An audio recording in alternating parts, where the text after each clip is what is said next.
right. So, Hi, right. Mary and Kitten. All right. Cool. So, we are here with Trey Xavier, who I've been pretty open in the past about the fact that I consider this guy to be one of the most important voices in, I guess, rock and metal talk, songwriting, vlogging, whatever have you. And I'm sure That's high praise. And I'm sure that most people watching this probably know who you are, but for the few who don't, um, why don't you tell us who you are and what you are sort of all about?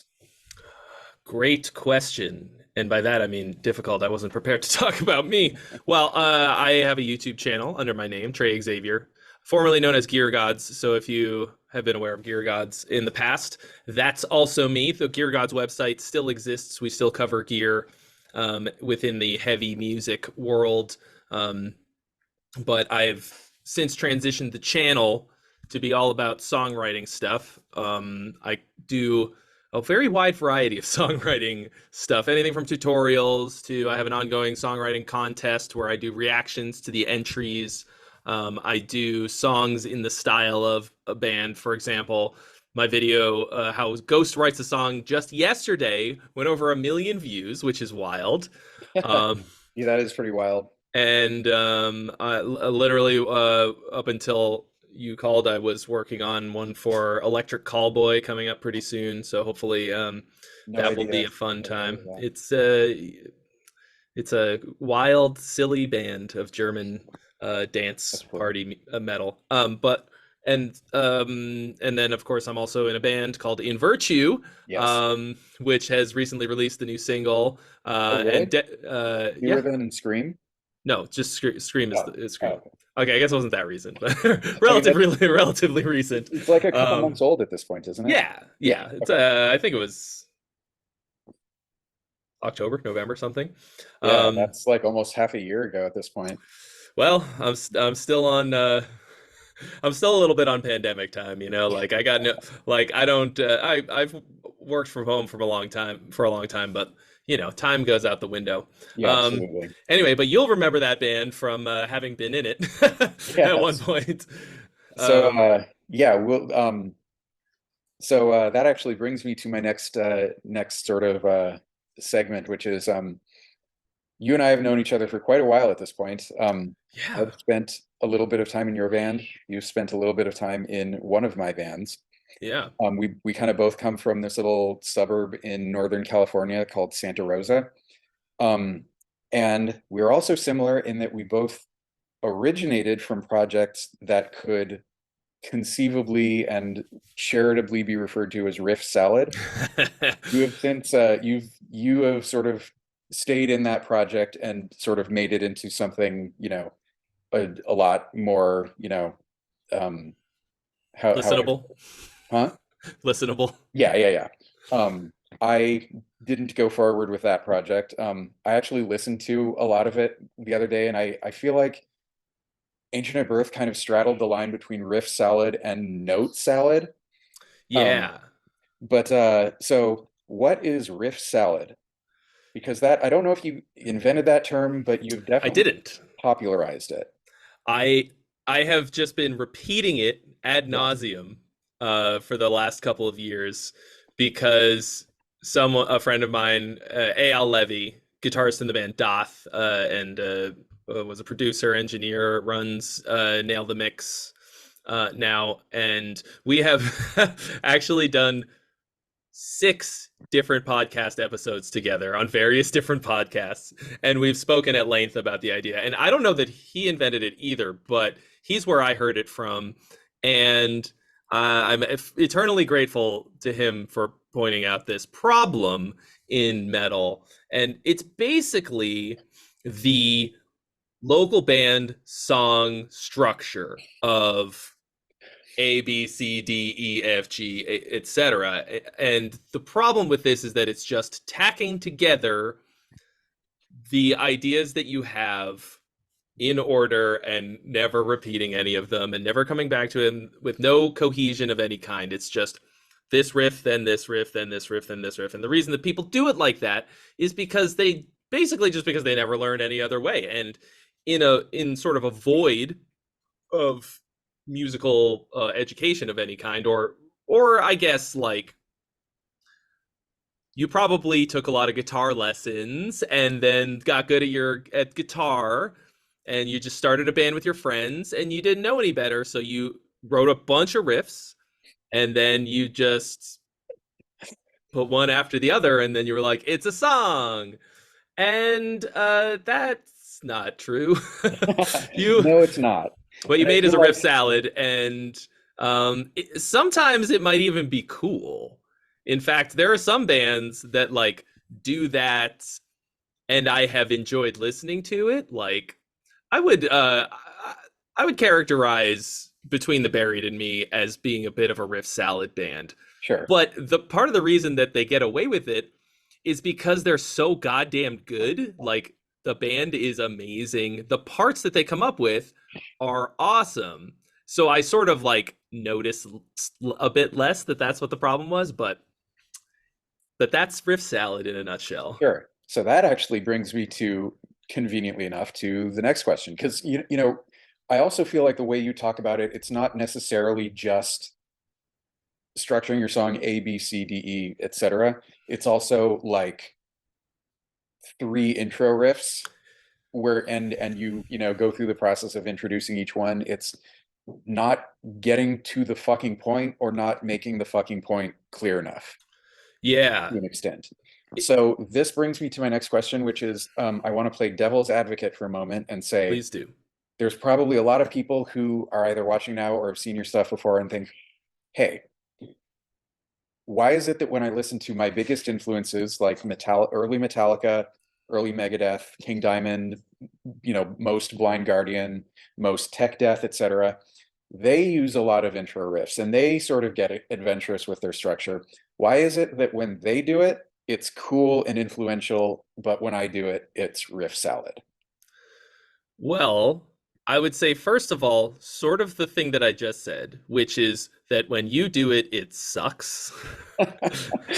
um, and actually, like this is a little God bit of damn it. an interesting recent version of this is like, so I did a reaction to the new Metallica album, like three different songs, the first three singles, and then I gave up. People were like, "When are you gonna do the next one?" I was like, "I'm not. Fuck off. Like I don't care anymore." So like, but people pointed out that some of the criticisms that I made about the new songs would have just as easily applied to like some songs from Master of Puppets. Battery And I damage was like, control, yeah. yeah, but those songs are good. Like, sorry, I'm got a little hangy doodad. Yeah, but like those songs rule. So, like the parts are great. I think probably you could cut Master of Puppets down by at least a minute, and it I'm would actually probably going to be disagree better. with you But there. I'm not sure. I haven't actually tried it. I'm spitballing Sure, here. Like, there's a lot of stuff in those songs that feels a little bit excessive to me, but sure, it just fucks so hard that yes, like for them to like keep it a bit shorter or like get more to the point maybe wouldn't have worked so well. right, And because those songs are not through composed and they actually deliver after long intros and stuff, and it feels like a build, and then it builds to something, and you deliver this amazing chorus and like exciting parts all the way through. Of course they're going to get away with it better. And but then you also have to consider that these are legacy bands, all yes. right? Like they have um just through sheer longevity also um been able to build a fan base and get people to care about their music, even if like with roots in a time when that sort of thing was less egregious of a crime. Like you could kind of just do that in 1987 or whatever, and it would be how do I put this? Like, Well, I there's don't an want to say that element. people had lower standards, but that it's kind of that. Well, I think there's also an element of it to where like when Metallica are doing it, when you're 13 years old and you just discover Metallica, you're like, oh my God, a guitar riff. This is so cool. And it like, oh my God, another guitar riff. But like sort of we've all heard riffs now. Um, and I feel like there is kind of that or that shock of like oh my God, you can do this with a guitar. That is so amazing. I've never heard anything like that. But at a certain point, you can only hear so many guitar riffs before they start to before they need to start functioning as you put it once, the accompaniment, which is really what the guitar is. As Yeah. loath as guitar players and people like myself who just love the instrument but don't necessarily play it are to admit, it is an accompaniment instrument. Um, So I actually recently put out a video about it's called Why Riffs Are Sick. yeah, And so I think that you're great right. video, by the I way. agree. Thank you. I agree. But riffs also can have this melodic element, Yeah, or they can be sort of front and center. But um, I don't really find them to be able to hold my interest for that long anymore. mhm, And I don't like, yeah, sure, maybe it's because I'm getting older or whatever. Like, but at the same time, like I've played the guitar for like 27 years and I love it dearly. I play it every day. I work really hard at being good at it. And I still don't want to hear like a minute and a half intro where they have to do a tour de force of every riff in the song. Like they got to introduce it so that when it yes, comes during the song, it's not a surprise or something. I don't understand that.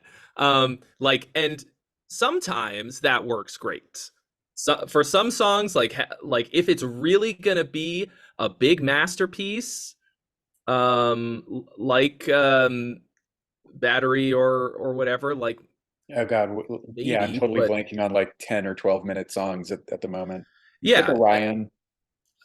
And um, like, I mean, Metallica is an example because they don't have a whole lot else. Metallica right, is like riffs, James vocals, Hetfield singing, yeah, and solos. Like that's they have a three-part thing. A band like Dream Theater can do a 23-minute song like Change of Seasons, and every instrumental part has like plays a really important role, and it all feels like a complete work, and it doesn't feel like they're stringing us along. yeah, So I don't know. I like of no matter what you can make something that is good that does not fit any of the criteria of what I think makes a good song, and I could still love it. But I go like usually what happens is I go like, oh, does is this good or does it suck? Well, if it sucks, here's some reasons why that might be. And Riff Salad right, is a big problem, and I think part of the problem is all not just bands not knowing what they're doing, but also bands trying to imitate their heroes who do know what they're doing. And then they go like, well, I did this. I did it just like Metallica does it. Why don't you like it? I'm like, well, did right. you do it well? Or does it suck? Like you can't just say like I technically met the criteria, I completed the assignment, you know? It's Yes. like your essay was supposed to be 500 words.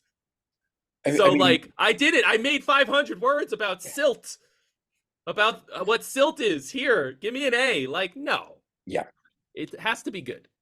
Well, let's move on to Wake Up with the Wolves, which by the time people hear this will have been out for at least a couple days. Um, in on which you laid down a very, very killer solo. Um, Ripping. Yeah. ripping. Definitely one of the fastest things I've ever had to play. Really? Interesting. Yeah, I mean it's a I had to practice it a lot to get it back up to speed to record it. That's interesting. It was fun. It was a fun challenge. I like doing it. It's actually Um, kind of like one of our slower songs. oh jeez. Um, it's like 190 beats per minute, and like most of our stuff is like 200 to like in the 200 to 220 range. Yeah. Like not enormously slower, but Well, I part of it too is like if you do like if you get up to 220, I'm gonna subdivide not as small things when I'm Yeah. playing, or do sections that are less riffing, Yeah. you know? So this one was like, it's like right at that place where playing like tick, tick, tick, tick, tick, tick, tick, tick, like whatever 16th or Yeah. 32nd notes, whatever 16. subdivision that um is like right at the precipice of how fast I can really play and sound good. Like Okay. I could slop it up a little bit faster than that, but Sure, sure, sure. yeah, so anyway, Yeah. but I like those solos. Yeah. Yeah. It was fun Your relearning them. phrasing is very you have very eloquent phrasing is what I how I would put it. Thank you. I like Um I think phrasing is one of the most important thi- like topics, I don't know, well, skills phrasing to is have that's in kind of music all period. music is really. It's Yeah. like it's just the way you like I don't even know how to elaborate on that. Just phrasing is just what the music the part of the music that you listen to and that you remember. So Yeah. Yeah, um and it's not a skill that most guitarists are like uh putting in time in the woodshed to do, you know. There right. it's a lot of other kinds of, I would say, more physically demanding techniques that get the attention, but phrasing is the thing that is going to make fans. And that's kind of why I feel that you are such an important voice in sort of the rock and metal landscape today is because you're kind of the only person who really, or maybe not the only person I'm aware of who Maybe the loudest. maybe the loudest, sure. Yeah, that makes more sense. Who really emphasizes, you know, the songwriting because, you know, that's all music is songs and all a song is just a bunch of phrases. And Yeah. you're kind of the person who is putting the strongest emphasis on that at as the sort of front and center of everything else, which I think is so important and everyone needs to hear. And like you said, not enough people talk about that. Thank you.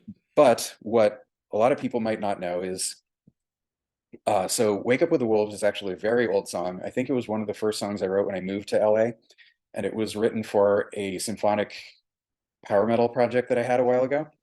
And it was actually, well, there's, if you know where to look, there's probably about 4 or 5 different versions of it floating around on the internet. Um, Most of which this one I feel like is objectively superior to. Most, not all. But it was quite a bit different when you had your hands on it. Yeah. What was different about it? Well, it was like almost double the length. Hmm. Um There we go. which all of the parts of the song of the original version I think are incredibly sick, actually. Almost Thank all you. of them. I like, I went back and re-listened to it, you know, to refresh for this, Sure, sure, sure. to be able to compare. And like, um, there are things that were in the first one that I miss in the new one, but people who are going to listen to it, to this version, who have never heard the other one, don't won't hear those because obviously they Right. don't they've never heard them. It doesn't exist for them. So I'm like a almost a bad person to ask, in the sense Yeah, that, like, you know, when you hear something so many times a certain way, exactly. you hear this new version, it's like a phantom limb. It feels like there's Y- something missing, you That's know. that's a good way of putting it. um Um, it's really hard, but it's hard to chop off your own limbs, you know, chop off those yes. parts that maybe are awesome but don't necessarily make the song better. I I actually think that maybe the new version could have benefited from like a little tiny bit more. Okay. That I But think that's a valid criticism. I'm ultra biased, so I don't know. But like, yeah, it was it had like, it had too goddamn much. The first Sure. one had too many goddamn things and took a really long time to get to the point. Um, but I don't know, like, I encourage people to abandon their masterpieces all the time. Like, Yeah. to not try to do a masterpiece until like you really know what you're doing. People want to do big stuff right out of the gate. Yeah. Um, it's they don't and I think until you can write a ultra tight 3.5 minute banger, like will probably wind up with some through composed nightmare of A B C D E F G. Real quick, what This does through composed mean? through composed just means that nothing throughout the song repeats. Okay. Okay. It's So you your know, original definition of riff salad then. yeah, yeah, that's the worst kind of riff salad. Yes. um, and I think that that is, for the most part, almost exclusively Metal terrible thing. Oh, songwriting. Terrible. It's not exclusively metal at all. yeah. Actually, it originated in like 20th century classical music, I think, or not necessarily 20th century classical, but like uh, The 12 tone bullshit and like well, yeah, I can't be sure. I mean, I don't think it necessarily. I would probably be a bad music historian if I tried to stick it just on the poor 20th century classical guys. Toronto. But the that's where I heard it in relation to with a lot of that kind of stuff. And I think part of you. So you mentioned like serialism, 12 tone music. The just in the name alone, you can hear that they're focusing on this like one particular thing, and I think when you do that, you wind up like sort of abandoning the structure part of it, and you're just like that's like laboratory music. Like I think Yeah, there's some cool 12 tone stuff. sure. Blotted Science comes to mind, but at the same time, like yeah, you've gone down the wrong rabbit hole. I think if you're doing that, that's like you're at a conservatory with the nerds in the lab experimenting, and that shit's important, but that's not a good song, I don't think. Well, who But was it? Who was it who said, I think it was Pierre Boulez who said, music exists as avant-garde or does not exist at all. And that just is like as far from the opposite of true as I think I've ever heard any statement be. as far from the opposite of true, As as as opposite as counter to yes, true as yes. interesting. Well, it's a bold statement. Uh, but like um hold on, we got a little bit off track. Sidetrack. Let me hold on. Let's go back to yes. Through composing. Yeah. Yeah, So like I think through composing is a little bit of a symptom of focusing on something other than the structure of the song and the journey, the experience of the yeah, listener. And that's part of the problem with like the local band song structure thing, riff salad thing, is that they just think that riffs are super important and like everything revolves around these riffs, like it's the fucking sun and everything else is the planets, like the riffs.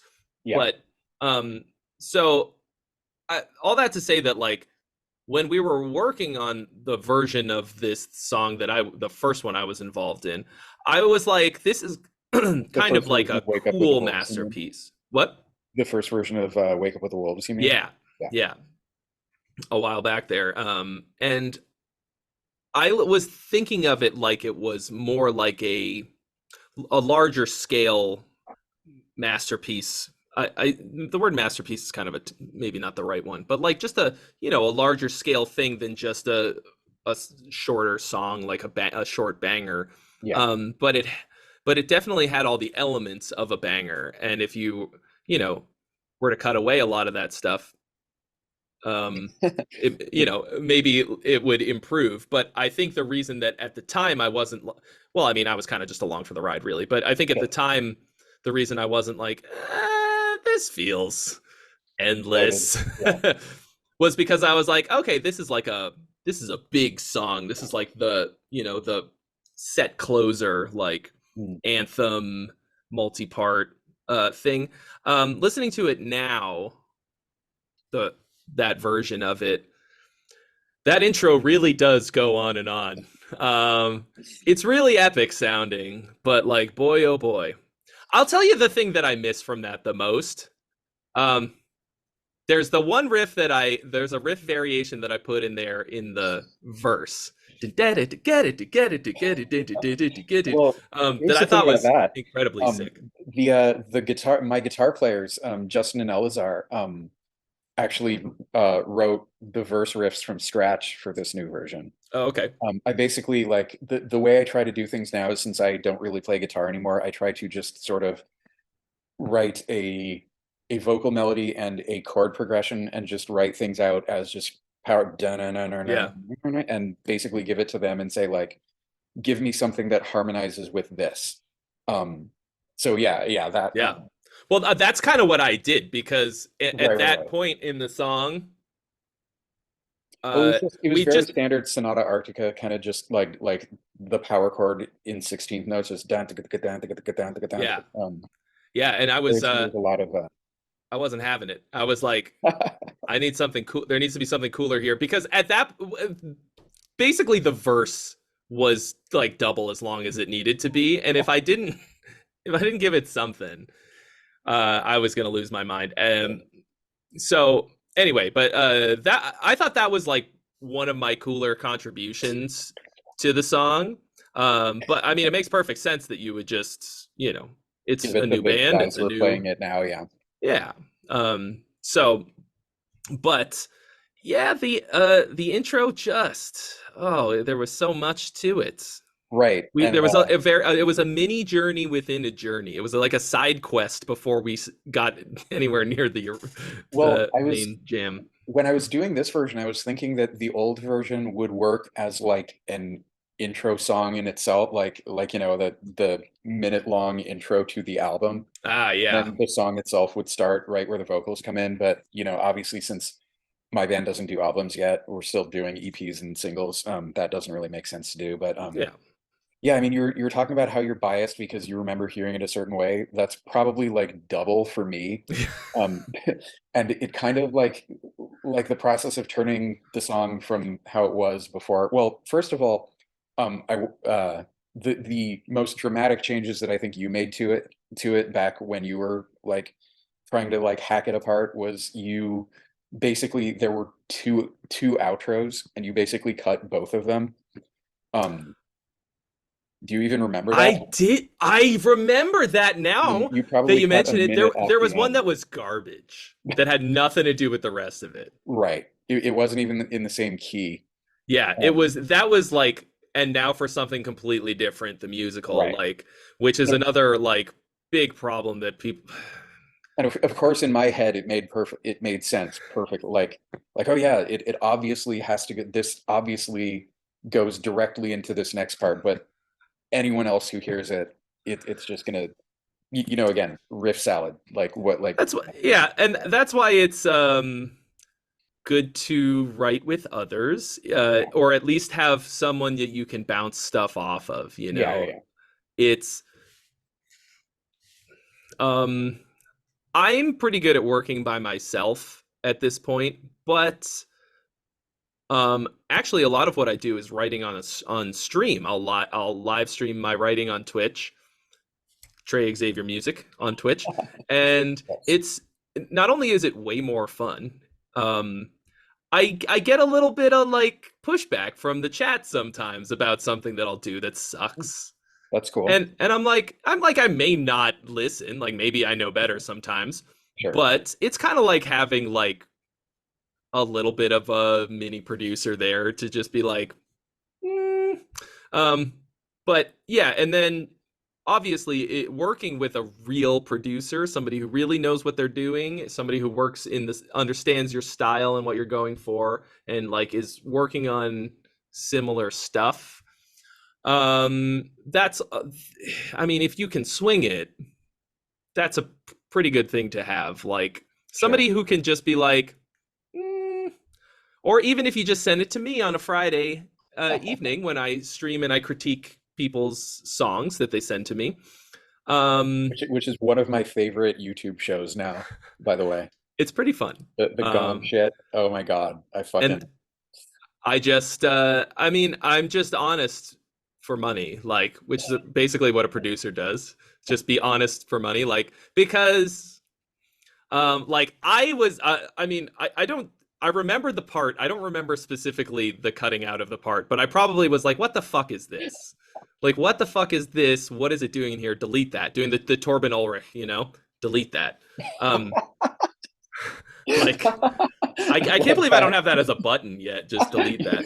Make it right now when you're I done with should. Yeah, when I'm done with this, I will. But it. like, because the reason you have to get somebody like me, even if it's not me, somebody who's going to be honest with you, who knows a bit what they're talking about, and hopefully works in the industry in some capacity, is because where else are you going to get honest, knowledgeable feedback of any kind? Like if you can get a real producer, fucking do it. But you cannot trust your mom's opinion. You cannot trust Your the girlfriend. your girlfriend, your friends. Like either they're going to be nice to you, or even if they're going to be honest with you, they don't know what they're talking about. They don't have any perspective. Maybe they're not musicians, whatever. Like they care about your feelings, and I do not.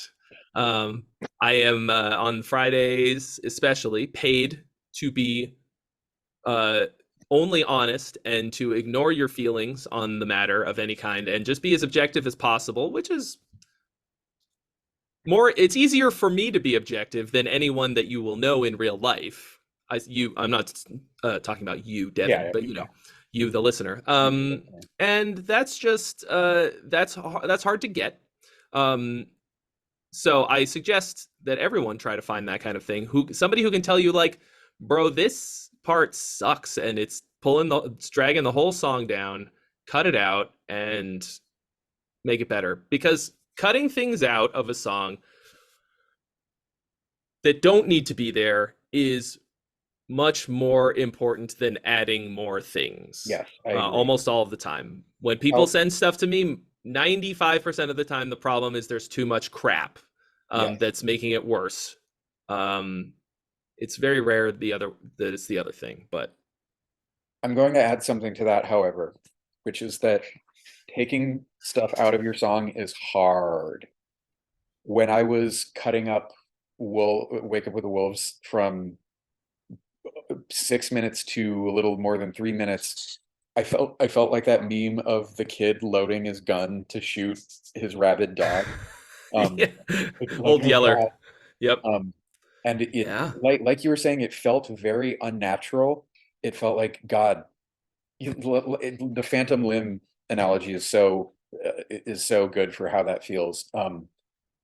But you've just got to have faith that it's the right thing to do 90% of the time, because like that, I did what you just talked about, not with a real producer because I'm fucking broke as fuck, um, but with the some of the guys in my band, I basically said, listen to this old version of this song and tell me if this makes more sense than the version we're doing. And they pretty much said, yeah, there's definitely a lot more stuff. Um, yeah. they I probably shouldn't admit this out loud. They did say that one of the lyrics and vocal melodies to one of the old version was actually a little better than the one I've got, but whatever. I'm not going to use. I actually agree with that. I think that there's one version that's a little better, but I'm don't want to use something that I didn't write and that I don't Yeah. have their express permission to use. Yeah. Um, but yeah, it is a very difficult thing and it's painful and uh, it can be uncomfortable Sorry. until you realize I can just use this shit in a different song and it'll be just as cool. Yeah. So So we should probably be wrapping this up before too much longer. yeah. But Well, it looks like we're gonna run out of time on the is Zoom call. isn't that I have just isn't that just a bluff? Because I feel actually like I'm I not get sure. our I've time never a lot. experienced it. Okay, I feel like I experience that a lot, and it just keeps recording anyways. Okay. So last question: if you could impart just three very simple adages onto people getting into songwriting that you think would produce consistently better results than the type you see, What would those three very simple adages be? Okay. Don't get attached to anything. Uh, for me, every single thing is a placeholder until the final mix and master, basically. Um,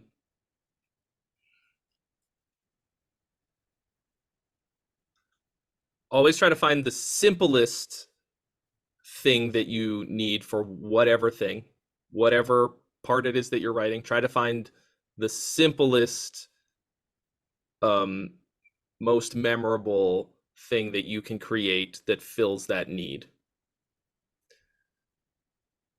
Um, and Don't be a poser. no, I like being a poser. Be number three, be a poser. No, yeah, All right, so it wasn't bluffing. I was not bluffing. We had to redo the Um, whole so restart. number one Um, was don't get attached to anything. Number two was uh whatever go for the simplest solution to mhm. whatever your problem is. And number three is be a poser, which you suggested, but I did. don't, well, you said don't be a poser, but Right. I was um, obviously fucking with you because I know that it's you were being a poser. yeah. I actually have the tagline for In Virtue is false metal. Yeah. Um, and the Which is but the real reason you shouldn't be worried about being a poser is that you have to consider where all of the music that you listen to came from, and that was from people stepping outside and innovating and trying new things. And then along comes gatekeeper neckbeard douchebags in metal who want to keep things true and pure and a lot of other words that sound a little too yeah. much like white supremacists talk. Um, Wow, that escalated quick. I mean, I'm not. I don't want to liken gatekeeper neckbeards to the KKK or whatever because it's not that bad. Oh my God. But like the language set is kind of like we have to keep it true and pure, and like I think that's stupid and bullshit. For the And like, record, apophasis is my favorite rhetorical technique too. I'll let you look up what that means. okay, um, but uh, this might be offensive to you because I'm about to impugn your fashion choices. But like to me, the um, the battle vest community is not very open minded. Battlefest community. And I think that if you want that crowd to be your only fan base, then you should focus really hard on not being a poser. But if you want to like have regular music fans who like real music and want to hear something that hasn't been rehashed 100,000 fucking times, then you should lean hard into being a poser. And actually, being a poser means that you're claiming to understand metal and then you really don't. Yeah. I've spent a very, very, very long time listening to, playing, writing, recording metal, so I guess I couldn't really be a poser. But if Well, I try it's something also a different, very it's you sympathetic know interpretation of it. Like it's, you know, that is the truest, or I should say that is the most accurate definition, but it's also not the one that people use. right. So like for me, innovation and doing something new and exciting is much, much, much more important once you've gotten to a point where you're able to do something that's good, and then you're able to push the boundaries. It's easy to do something new. It's hard to do something that's good, but that's accessible to just about everyone because you can just copy a lot of other people, learn a bunch of stuff, and make something that's basically a carbon copy of something else, especially easy and heavy music. But doing something that's good and new and unique and interesting, that's to me where it's really at because you can do something that's new and exciting and different and sucks super bad. That's not the Yep, goal. been there. Yeah, we all have sucking in new and exciting ways. But I think if you really want to do something worth doing, if you're not pissing off a lot of people who are purists of some kind, then you're probably not innovating hard enough. And this is a message to myself as well. I've done my fair share of middle of the road, good, but not very special bangers, I to be don't, fair. I don't But feel like I don't feel like not innovative enough has ever been a problem in anything you've written.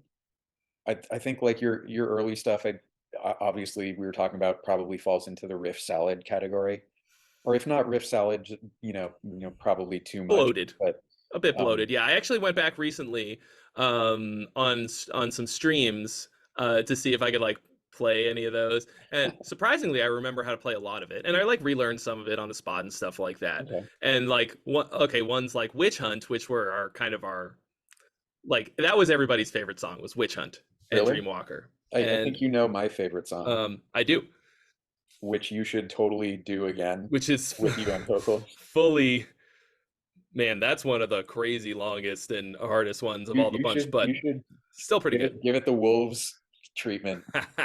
Cut it into like the fucking most tight, punchy banger ever written. It's tempting. It's Do it. tempting. But Do a video about that. How to turn riff salad into non-riff salad. I mean, it would, if nothing else, it would make it easier to play because it's so hard. I, but like, and yeah, a lot of it's just like just so much crap. Like the intro to Witch Hunt is another endless one. And then when the song kicks in, it's pretty sick. So we delivered the Yeah. goods, but at the same time, yeah, wouldn't do that these days. But I mean, part of the reason you have that to say about my music is that it's in some way different and unique is because that was always very, very, very high in my list of priorities. Sure. And having the right priorities is going, or at least understanding your priorities and knowing whether that's actually what you want or not, is going to lead to better or worse music. Like having certain priorities. And I think I don't know if you saw this study that was going around for a while about how dudes play technical music to impress other dudes. Like they did a scientific study at some university. No, I didn't Um, see that. and like it was a thing that we all knew, but nobody would say Of out course. loud. And now it was just out in the open. And I think that's a huge part of it. Like just trying to impress people, trying to make the next heaviest riff or like the coolest breakdown or whatever instead of thinking like how am I going to create a new genre of music, push the boundaries of the style of music that I play and write something that is undeniably awesome, like a truly great song for the ages and not just ultra sick shredding and blast beats, which I also love. I mean, come on. Yes. Like I I I love blast beats, dude. I fucking love blast beats. I Oh love yeah. sick, awesome death metal and tech death. But like the truly great bands who even the ones who do that shit write killer songs. Yep. Um and that's just how it goes. Like you can be the sickest ripper of all time, but if you're not ripping on an awesome song, no one will remember you. Correct. Eddie Van Halen is remembered as a guitar player, but the success of Van Halen was not because he could shred.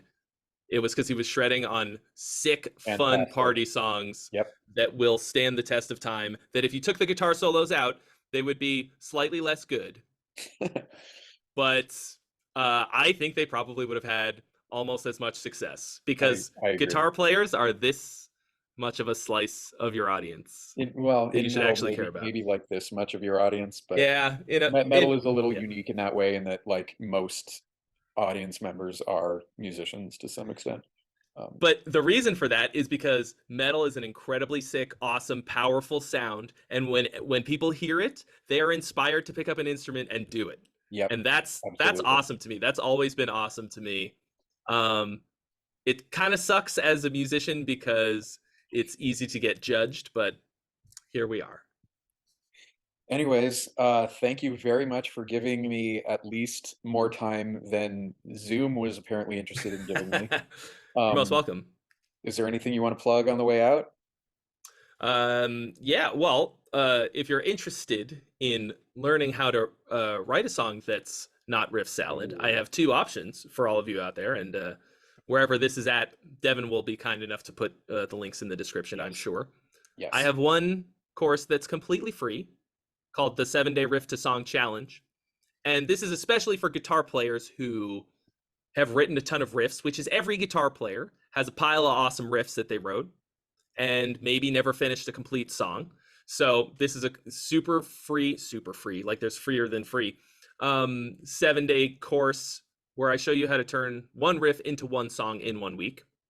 That's free. And then I have my complete course, which is called Complete Rock and Metal Songwriting, which is 15 hours of everything that I know about songwriting. I go into way detail about all the stuff that we talked about here today and show you how I actually do it and go about it and my thinking and philosophy behind it, as well as all the little technical details about how I go about it. And you get to watch me actually write a song from scratch.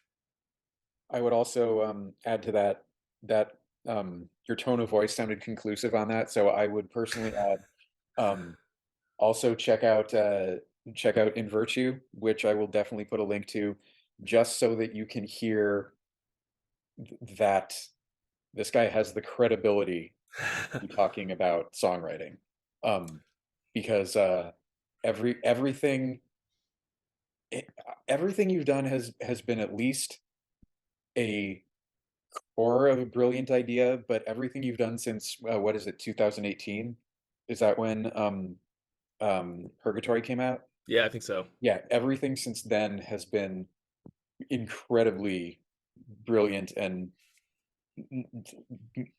I would say innovative. Maybe not the most innovative thing ever heard, but like Thank you. yeah, just really solid, really well written, really well performed and executed, and is definitely worth checking out. That is very high praise. Yeah, I appreciate that.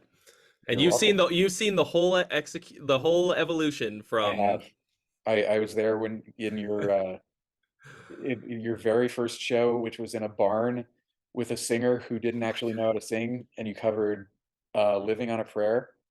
And Wow. a little kid walked up to you and he asked, "Are you guys a metal band?" After you played. I don't remember that, but god damn it. I will never forget that. But yes, I Hilarious. have been around since. But anyways, Well, I'm gonna let you congratulations on go. the release of the song. Thank you very much. Thanks for letting me be part of it and Absolutely. Thank you for being part of it. doing the probably the easiest part of the whole process of just just Absolutely. my little whoop little spot. So I'll see you out there, bro. See you out there, bro. See you in the pit. See you in the pit. Later, man. All right, dude. Hasta la vista, Bye. baby.